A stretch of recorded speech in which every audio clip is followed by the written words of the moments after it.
Jarri kun hinaaffaan ija isaanii jaamsee jira, gurra isaanii duuchee jira. Inaaffaadhaan dhukkubsatanii jiru. Ija inaaffaadhaan laalu, gurra inaaffatiin dhaga'u. Kanaaf wanti isaan hin hawwine hin jiru. Otuu galgala tokko rafanii ka'anii ganamannaa ka'an sirni kun otuu badee hin gammadu.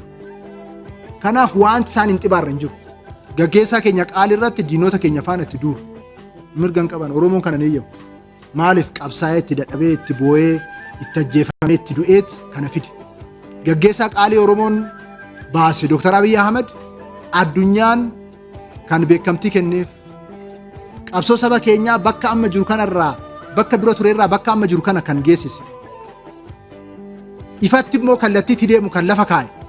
Kana humnoota kaan faana hiriiranii waan danda'an hunda gochaa jiru.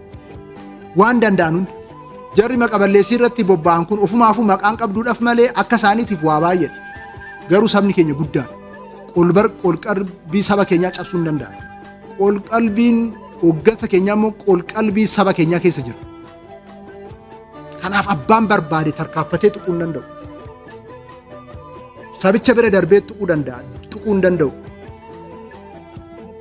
Maaliif sabicha akkatti fidee fi akkatti godhate beeka waan ta'eef.